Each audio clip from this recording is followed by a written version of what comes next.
You should listen to this episode of Full Funnel Freedom if you are a sales professional or a sales leader and you're wondering if, how, and wondering, oh my gosh, what am I going to do with the way AI is changing the world of sales?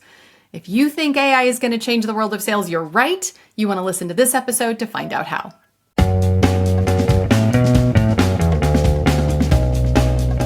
Welcome to the Full Funnel Freedom Podcast. If you are listening to this, you are likely leading a team responsible for generating revenue. Purpose of Full Funnel Freedom is to support people like yourself and keep your funnels consistently, reliably full.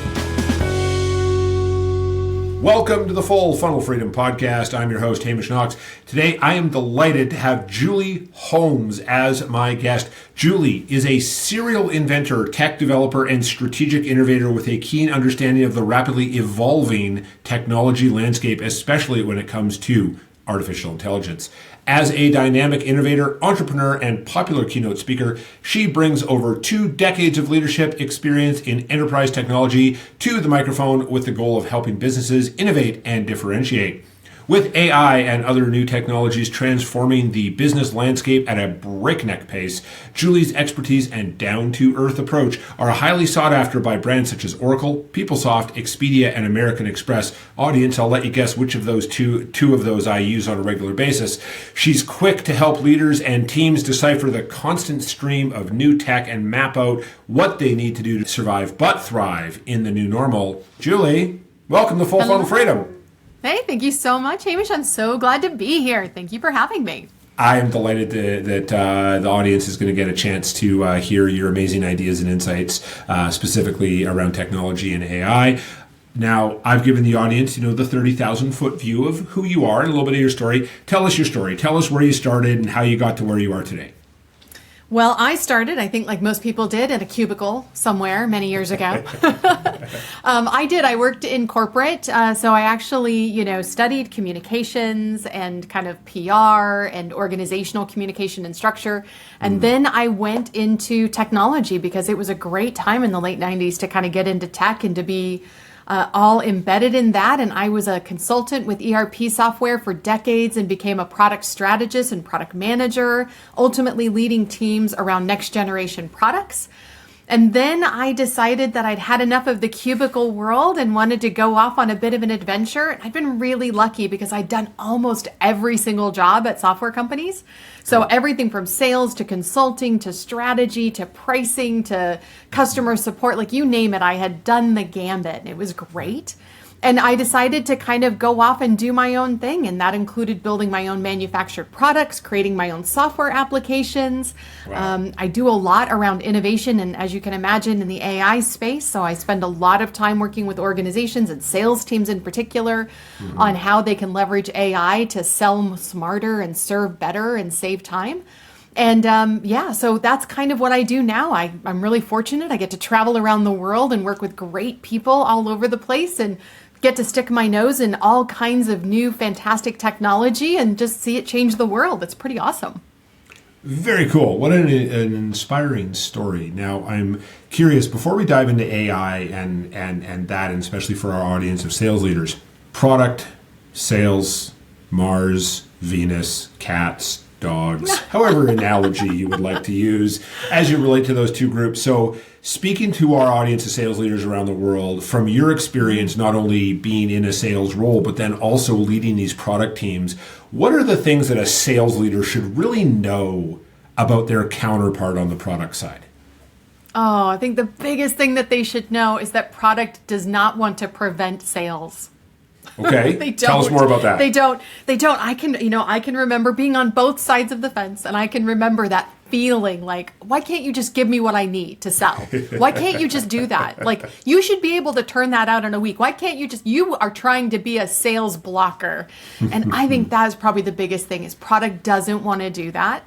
But product is also thinking, and sales should be as well, and often is, so I'll give everybody lots of kind of credit, but should be thinking that we're not just thinking about the first sale, but we're thinking about the upsell and the cross-sell and the forever sale. And so I think from a product perspective, product has to recognize that salespeople are really trying to make sure that they've got everything they need to really shine in front of that prospect and to get their attention.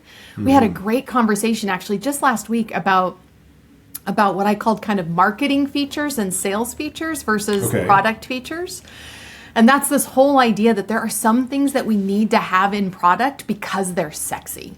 And they may not be the most useful or the most practical or even the most valuable necessarily, but they're the things that will catch somebody's eye and get them to like come over and talk to us at a bar. You know, like we need to have something that kind of gets their attention. And that is about creating balance between the product and the sales team, is that it isn't ultimately everybody wants the same exact thing, but we have to do that by making the perfect mix and working as a team to do it. Okay, I want to know more about this. Marketing features, sales features, product features. Okay, so Absolutely. I got the sexy bit.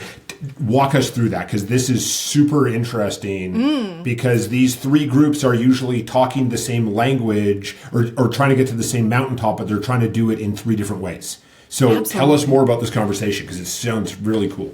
So we were having this conversation where I was talking to the development manager or the CTO, and it was very much focused on, we have to deliver these specific features to meet the existing customer demand. And I said, I love it. I really appreciate that we have customers that are using the product, and that's really great. But I was like, we also need to deliver some features that are really in the consciousness of the market right now.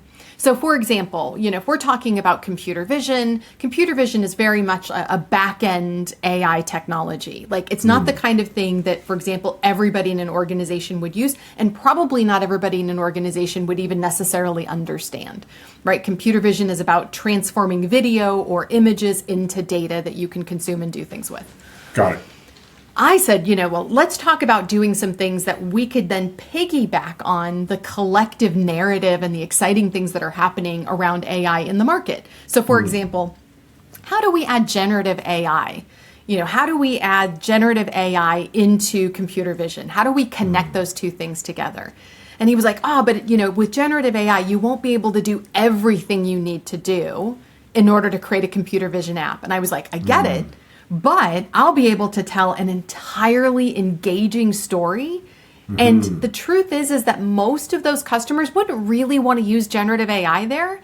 But it's this idea that we have to speak to the whole of the market, to the people who are going to use it on a day in and day out basis, and that want to kind of be in and be nitty and gritty and dirty in the technology. But we also have to speak to those leaders, particularly executives, who are hearing buzzwords, and we need to be ready to kind of leverage those buzzwords to really connect them to the product. And even if it is something that isn't what's going to get used every day, it's definitely this idea that you have to be where the market is and you have to be in those conversations. You can't just sit around on your laurels and hope that, somebody is going to, think down into the nitty gritty. You have to be prepared to have those top of funnel conversations and the bottom of funnel conversations. Totally.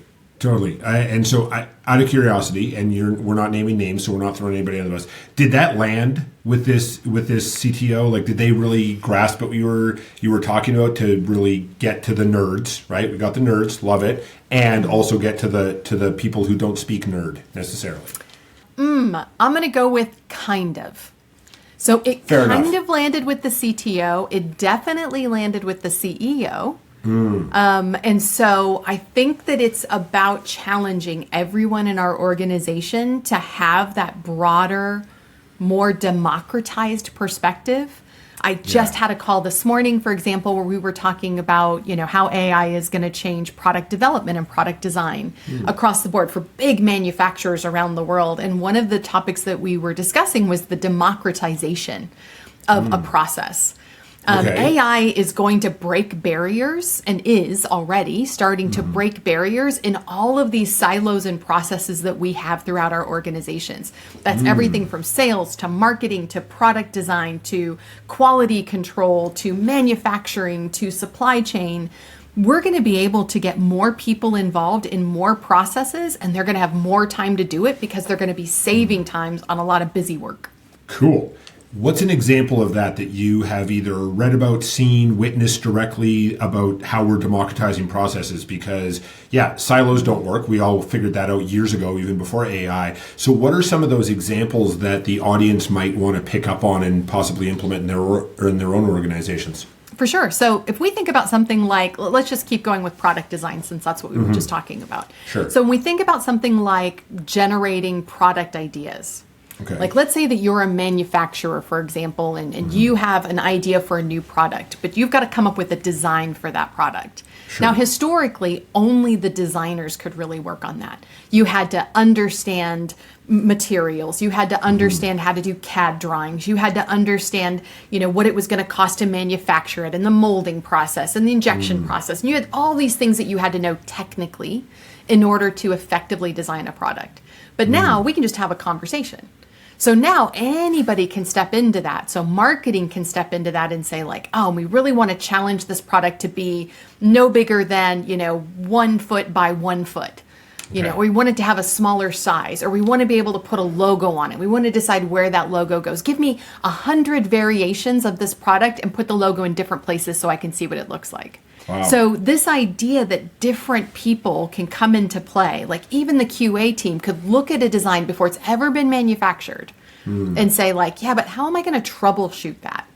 How am I going to know if there's been a flaw in the design? What's that process going to look like in the manufacturing?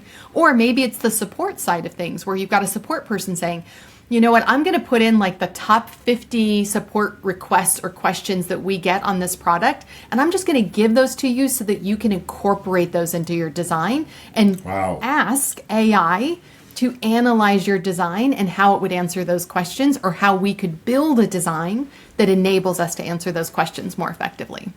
Wow. That is mind blowing, right? And also, it also sounds like, from a sales leadership perspective, sounds kind of terrifying, right? Like, I don't want people in my pie, right? I don't want people in my sandbox, or whatever analogy we want to use. So when we're looking at this AI perspective from a sales leader, and okay, hey, great, I can have influence on product, and I know sales leaders like to have influence across the organization. How should a sales leader start to think about collaborating across their organization with their peers to make them successful? And then ultimately, nothing happens until somebody sells something. So they got to make their team successful. So from your perspective, how should sales leaders be thinking about using AI to collaborate cross organization? Okay, so let's start with something that is going to be a little terrifying for some salespeople. The first thing is, and this comes from me, being in sales, I was a quota carrying sales rep. So let me just put that out there. Like, I've been there, I've done that, I've got the shirt. So I think one of the biggest challenges is that sales has to be prepared to let people look under the hood. So, it used to be, and there are some sales people that are amazing at this today, but there are a lot who are still really reticent to have people on their sales calls. They don't kind of want people to hear what's happening when they have these, these quiet calls with their prospects and their clients, or what they're promising them, or what they're suggesting, or how they're displaying them, pitching their product. So the first thing is that salespeople need to get really comfortable with having a very transparent sale. And I mean transparent, not just internally, but externally as well. So for example, one of the tools that I recommend all the time is, if you are a sales professional and you are not using an AI tool to record every single one of your sales calls, that is a huge missed opportunity. That is like stop right now, pause this podcast, go check out a tool like Fathom or Sybil, go get something and start using that. That's going to record all of your prospect calls. It's going to inject that information into your CRM, but it's also going to enable everybody else in the organization to be a part of your sales process. And that is to your benefit. It might be a little scary at first, but I promise it's to your benefit, because those product people, they're going to hear what customers are asking. They're going to hear what customers are most interested in. They're going to hear when the customer perks up and goes, oh, that's a feature?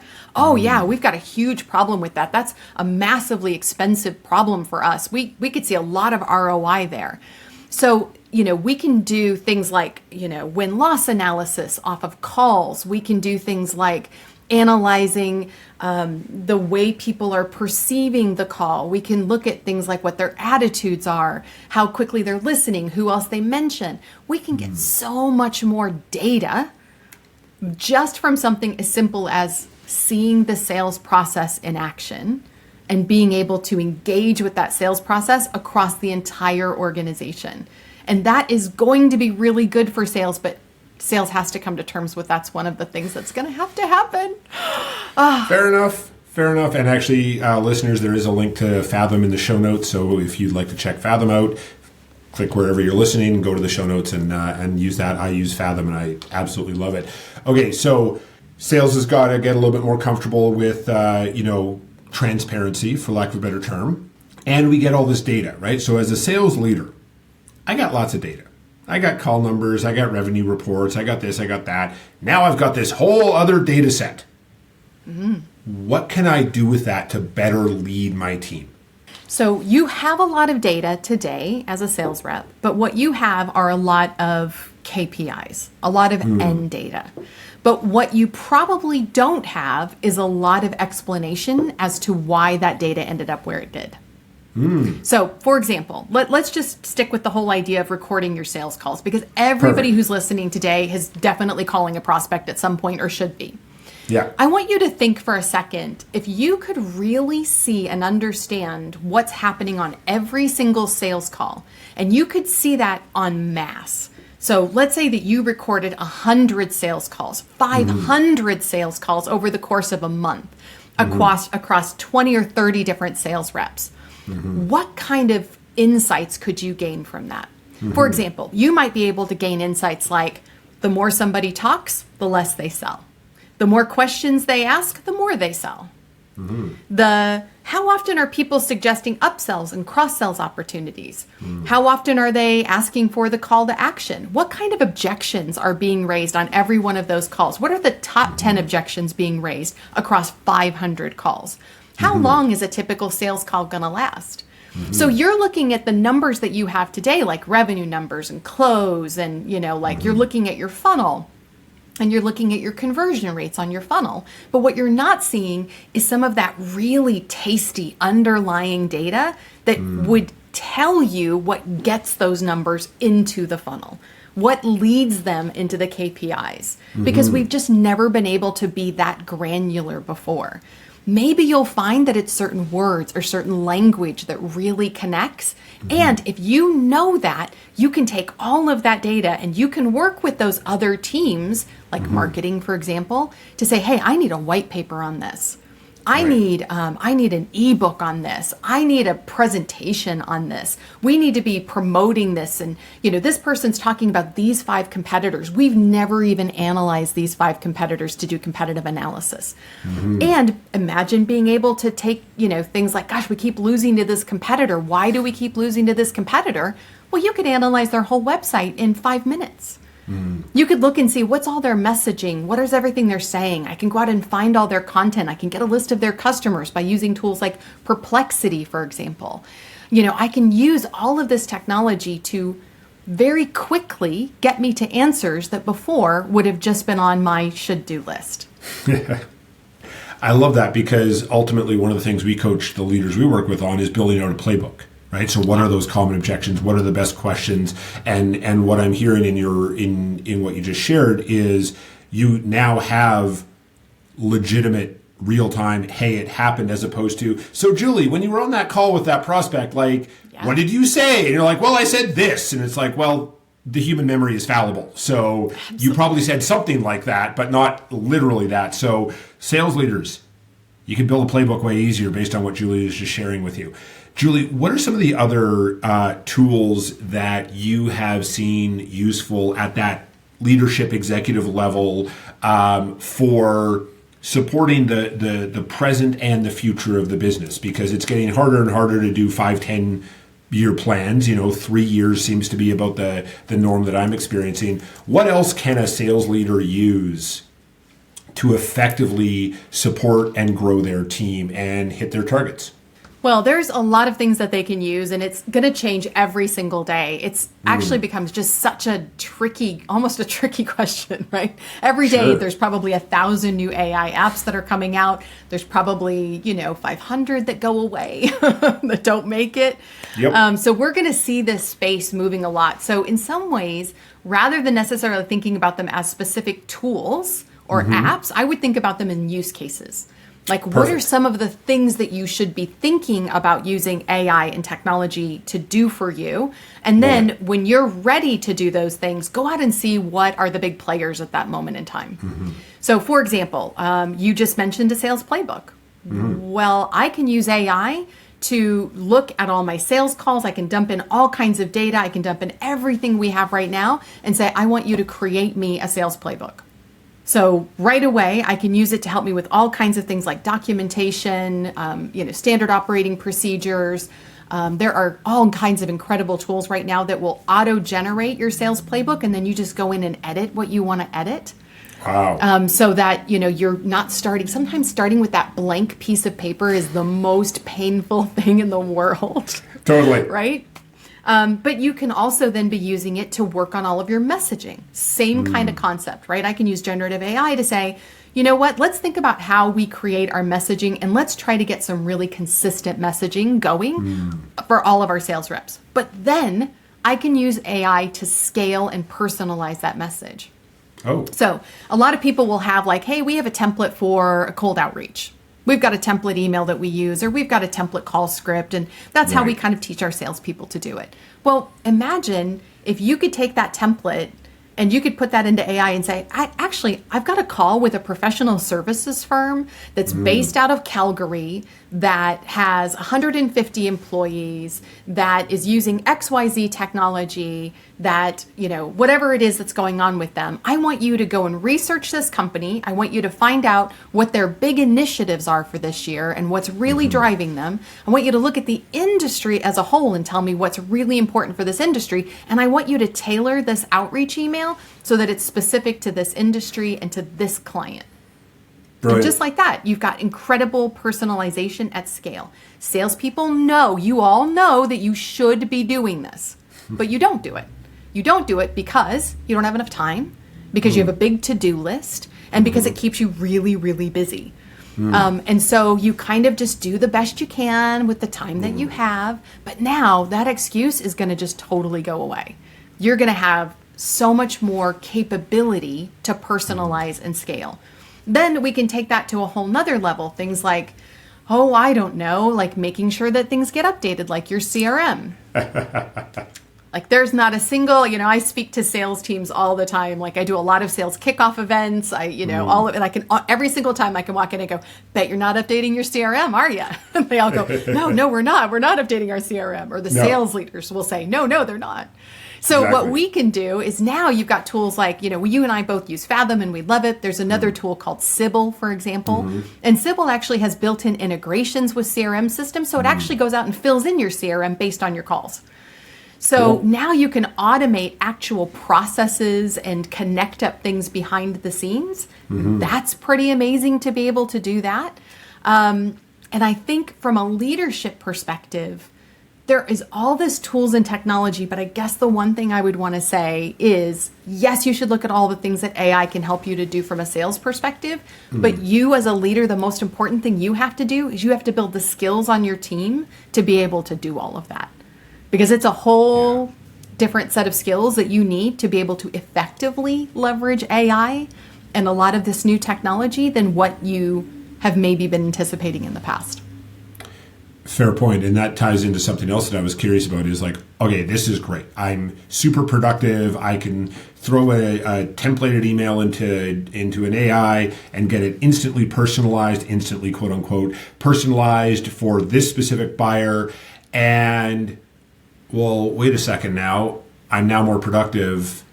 That means that I probably have higher expectations on me and my team. So from your experience, and whether this is directly with sales leaders or maybe it's on the product side, doesn't matter. How does that conversation go? Because that's one of the things that salespeople have got away with for years is, well, boss, I'm busy. And it's like, well, yeah, now you can't be busy anymore. You can't use that as an excuse. So from that executive, that leadership perspective, how does that conversation go around more productivity and higher expectations? So the way that I talk about it with a lot of sales teams is I'll say, okay, listen, you have three categories of things. You have a to-do list, you have a should-do list, and you have a could-do list.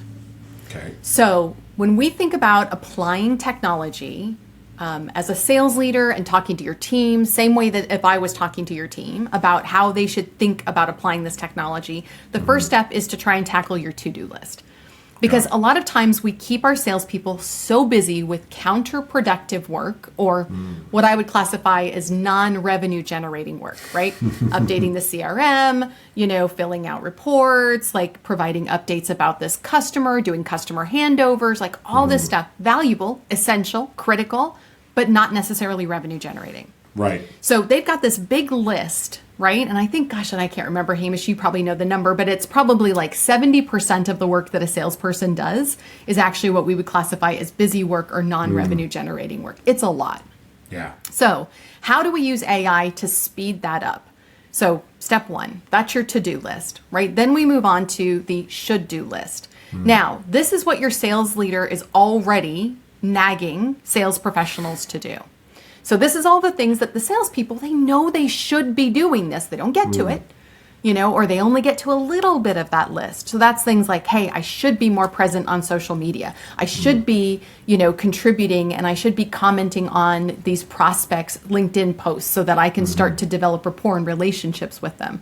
I should be doing more research on my prospects before I contact them. It's this big should-do list. So as sales leaders, when you're thinking about how do you start to coach or develop your sales professionals into expanding past the busy work, it's figuring out what's on their should-do list and then talking to them and getting them excited about what they could be doing on that should-do list.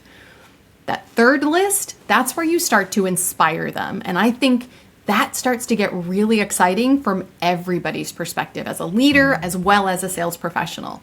And that could-do list is, if you had lots more time, what could you do differently?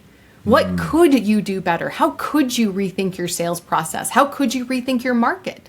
How could you rethink your prospecting in order to get to a whole new market? What could you do around partnerships? How could you, reach out to people in a new and different way that you've never done before? Could you do personalized videos to every prospect instead of just sending them an email? So what could you do, and what would that enable? Now, the really important thing from a sales leader perspective is that you will now start to get data to support all of these. So historically, it gets a little nerve-wracking from sales perspective, in my experience, to try new things, right? Sure. Because, hey, you know what? If I try something with this prospect and it doesn't work, did I lose that prospect? Totally. Right? It's a pretty expensive experiment. So this way, you can start to kind of try new things, but you get to see what's different and what's the same if you're truly capturing that process and reporting on it and documenting and analyzing it. And you will be able to lead with data in a way that takes a lot of the emotion. I shouldn't say the emotion, that takes a lot of the judgment. Takes a lot of the judgment out of a conversation with sales professionals, right? Instead of you saying, look, I think you should do it this way as a sales leader, you get to say, listen, we've analyzed 500 sales calls this month from, 50 different, sales professionals. Here's what's working. Would you like to sell more? Because if so, here's what works. Like, I've got a list of what works. Exactly. Now, take that one step farther. And as a sales leader, you get to give your sales professionals some incredible tools that they have never had access to before. For example, you could create a sales role-playing chatbot where you could actually have an AI tool function as a prospect. You can preload it with like, here's what our prospects are saying. Here are their most common objections. Here's all this stuff.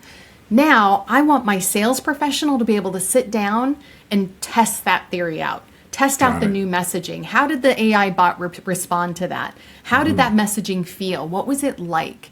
And we're going to start to see that right now, today, you can do that by typing it in. But we're like a week away, maybe 2 weeks away, maybe not even that by the time this episode goes to air. It'll probably be available. We're now going to start to have kind of this multimodal experience where I can talk to AI, AI talks back, I can have an actual conversation, I can have it function like a prospect, and I can really nail and practice and really deliver incredible messaging and relationships and rapport building with my clients and practice it in a way that we never could before. Because I promise none of us did role playing with another salesperson. None of us. Totally. Avoid Best way to learn, but yeah, most sellers and most leaders don't do it anyways. Julie, these are some awesome thoughts that you're sharing with us today, and you and I could probably nerd out about this stuff all day long. I have a few questions for you before we wrap up the episode. First one being, if you could go back and coach younger Julie, go back as far as you like, and go, hey, younger Julie, in the future, you're going to have had this amazing experience. You're going to have this incredible organization. You're going to be working with great companies around the world. You will also have a lot of scar tissue and bumps and bruises. What would you coach younger Julie to say or do different to get to the same place with a little less scar tissue and maybe a couple fewer bumps and bruises? I would probably tell myself the same thing that I tell my kids, the same thing that I tell, people who are just coming into the workforce, and that is that you are living a life in chapters now. There was a time, some of us have been around the block for a little while, right? And there was a time when we thought like we'd take a job and we would stay there, or we would go into a profession and we would stay in that profession for years and years and years and years. And that's just not the way it works anymore. So the world is moving faster. We are moving faster. And so, you know what, sometimes it's about like doing things in order to learn a new skill rather than to get a new career.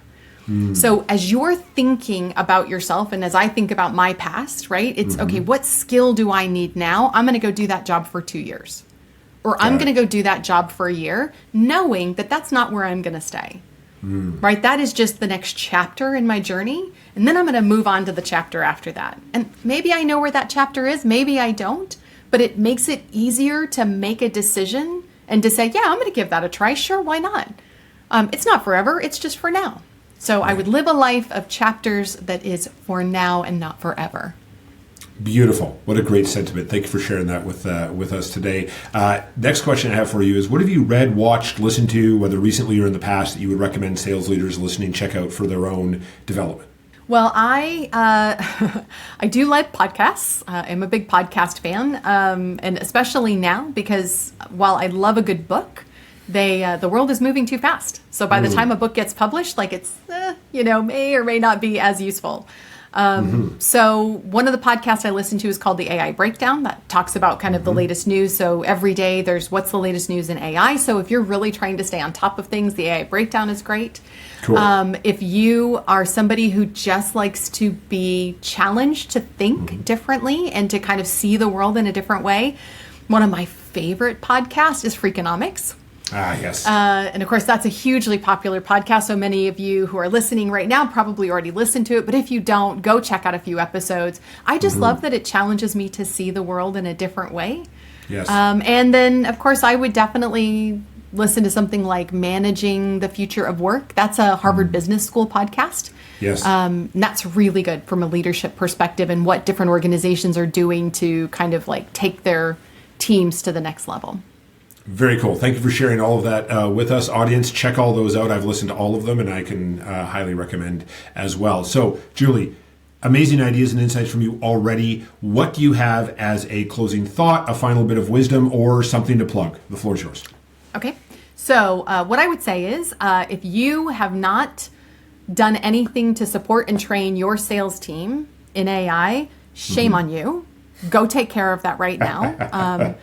The reality is that when we survey our audiences and we have like a sales readiness assessment that kind of analyzes whether sales professionals feel like they're, ready for all the AI that's coming down the pipe, generally speaking, they're like, absolutely, I'm all in. I'm excited about this. I think it's going to change the way I work. And then when I ask the question, how many of you are getting trained at work or feel like you're being supported or be provided the tools, it is like 5 to 10%.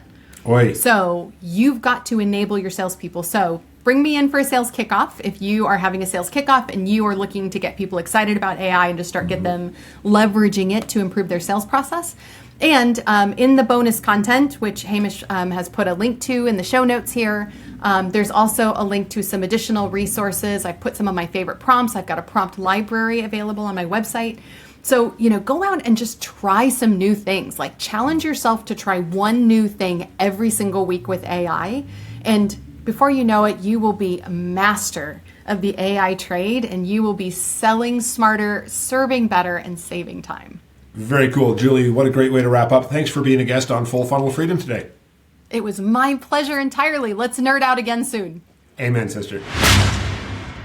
Sales leaders, AI is a thing. We all know that. A bit cliche to say at this point. I really appreciated Julie's enthusiasm for AI as a tool to support people. There's plenty of doom and gloom out there with AI as well, and I would rather focus on the positives. And I really appreciated a few things that she was saying today, specifically like getting a tool to record. And I mentioned that there's a link to Fathom.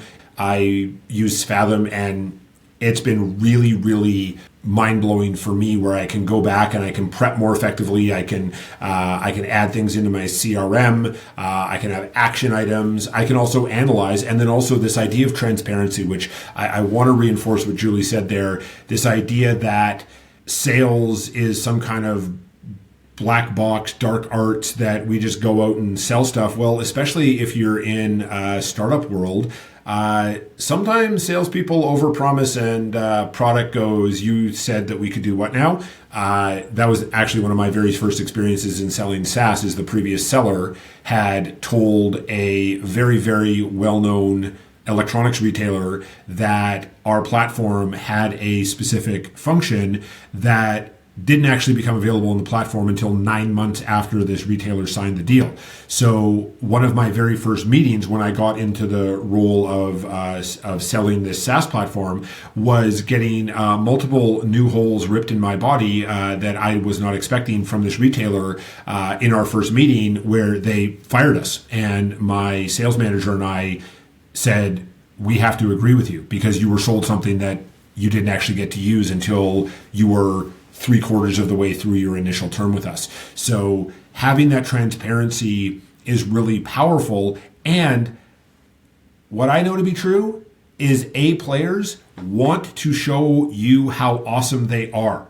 So when you go to your sellers and say, hey, we're going to implement Fathom, we're going to implement another recording tool, and the ones who resist that, that's at least a yellow flag, if not orange or red flag, for that person being on your team long term. Because if they're not willing to show you how awesome they are and have a real opportunity for you to support them with coaching after the fact and build out the playbook and support their colleagues, they're probably not a good fit long term. I'm very curious to hear what your big takeaways are in the comments. So let me know what you think and what your takeaways were. And until we connect on the next episode, go create Full Funnel of Freedom. Thanks for listening to today's episode of the Full Funnel Freedom podcast. You can continue to support us by leaving us a review and a rating, sharing this episode with a couple of sales leaders in your network who you care about. I'd love to connect with you. I'm easy to find, Hamish Knox on LinkedIn. Also, if you'd like a free 15-minute call with me, go to www.hamish.sandler.com/how-to-sandler. Until we connect on the next episode, go create Full Funnel Freedom.